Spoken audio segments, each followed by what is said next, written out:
반갑습니다. 담배는 마술사 금춘추입니다. 설리를 애도하면서 짧게 한번 영상을 만들어 봤습니다. 시는 정확하지 않기 때문에 제외하고 사주팔자가 아닌 삼주육자로 한번 보겠습니다. 갑인일주를 타고났습니다.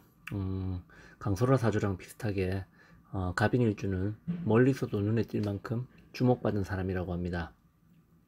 어디 가서 바람피기 힘들다고 해야죠. 왜? 사람들이 많이 알아보니까. 그래서 설리는 늘상 사람들의 관심의 대상이고 뭘 해도 주목을 받는 대상이었던 것 같습니다. 하지만 연주에 보면 갑이 있고 일주에 갑이 있어서 이것을 바로 갑갑사주라고 합니다. 인생이 어릴 때부터 중장년까지 계속 갑갑하다는 것입니다. 거기다가 갑목이 두 개나 있는데 지지에 보면 갑인이니까 인목, 그리고 월지에 양인, 묘목까지 아주 강하게 있으니까 너무 목이 많으니 갑갑한 데다가 너무 굉장히 예민하고 신경질적인 면이 보입니다. 왜? 목은 신경을 대표하기 때문입니다. 많은 목으로 또한 그 목의 물상은 하급이기 때문에 하급을 많이 쌓으면 오히려 이런 사람들은 못 살기도 하게 됩니다. 아마 설리가 정확하게는 모르겠지만 대학교를 제가 졸업했는지 아닌지는 정확하게 모르겠습니다. 이런 분들은 대학교, 대학원 이렇게 학업을 쌓으면 그렇게 좋지 않다고 하죠. 첫째로 이런 분들이 갑갑하고 신경이 예민하니 우울증이 올 가능성이 굉장히 크게 됩니다. 왜? 계속 예민하니까요. 그렇다면 올해 어떻게 이런 일이 있게 되었나 알아보게 되면 천간에 갑이 강하면서 합이 없이 고요합니다. 갑갑한데 대운에서 을목이 들어와서 갑의 목을 쪼입니다. 잘 넘어가려고 합니다. 왜? 대운이 거의 끝나갈 때쯤이었으니까요. 대운이 끝나가려 하는데 끝나가는 대운 앞에 기해년이 옵니다. 기해년 18세에서 27세까지가 대운인데 2019년 2020년 남았는데 딱 2년 남았었는데 기해년이 들어와서 고요한 갑이 기토랑 합을 하니 발동하게 됩니다. 갑은 신경이라고 했죠. 지지의 인목은 기해, 해수랑 합을 하여 인해합이 됩니다. 육합 중에서 인해합목이라고도 하죠. 그러면은 목이 정말로 수생목으로 강해지는 거죠. 아래 위로 합이 일어나고 을목의 쪼임을 당하니 신경이 쇠약하고 예민의 극치에 달립니다. 또한 해수는 인과도 합하지만 해묘로 겁재 양인과도 합을 합니다.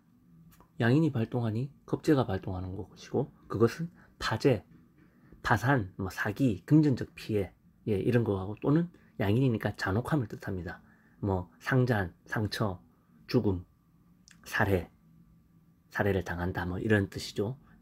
본인이 살해를 할 때도 있는 거고 이미 이런 발동으로 왕한목은 상간불을 꺼버립니다. 목다화식이 되는 거죠. 왜? 불이 타고 있는 그 조그만 곳에 목을 넣어주면은 나무를 넣어주면 불이 더 잘 타야 되는데 거기 조금 타고 있는데 나무를 너무 많이 넣어버리면은 불이 타지 못하고 목의 기운에서 꺼버리지 않습니까? 꺼져버리는. 그러니까 목다화식으로 상관은 수원성, 생명의 불이라고 생각하면 되는데 그게 꺼져가는 상황이 됩니다. 그런데 술토가 인호술 공합해가지고 인술로 해가지고 힘이 되고 상간의 생명력이 유지가 되고 있는 거죠. 그런데 을축에서 축술형으로 술토 힘을 빼버리니 확실히 목다화식이 일어나는 겁니다. 마지막으로 오늘은 갑신일입니다. 어제는 개미일이고 오늘은 갑신일. 그러니까 개미일에 연락이 안 되고 갑신일에 뉴스 보도가 났습니다. 어제는 미토가 축술형 그리고 술미형, 축술미 사명이 한마디로 일어난 거죠. 축술미 사명은 우리가 흔히 말해서 감옥으로 간다든지 사명으로 상잔, 상처, 사망, 병원 입원 등을 표시하고 있습니다. 그러니까 연락 안 되는 어제를 말씀드리는 겁니다. 오늘 사망 보도가 나는 갑신일은 인신충으로 지금 금은 이 안에서 아주 가짜는 존재입니다. 그냥 왜 힘을 못 쓰고 있는 존재죠. 근데 이 인신충하고 땅 때리니까 인이 발동을 하게 되지 않습니까? 노발대발하게 되는 거죠. 그리고 묘신합, 묘가 그 지금 양인이고 월지에 있는데 신금이 어디 가당치는 하겠습니까? 그러니까 또 발동을 하게 되는 겁니다. 그러면 어떻게 되는 겁니까? 발하게 된다면 가서 금을 때려가지고 깨부수든지 바로 옆에 있는 목생화가 되는 현상이 일어나는 거죠. 그래서 확실하게 목다화식이 일어나는 거죠.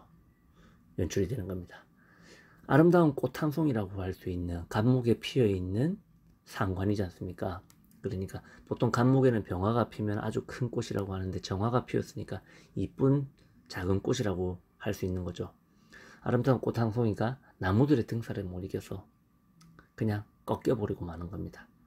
오보길 바라면서 계속 기다리다가 한번 읊어봤습니다. 좋은 곳에 가기를 기도드립니다. 은별의 마술사 금천추였습니다.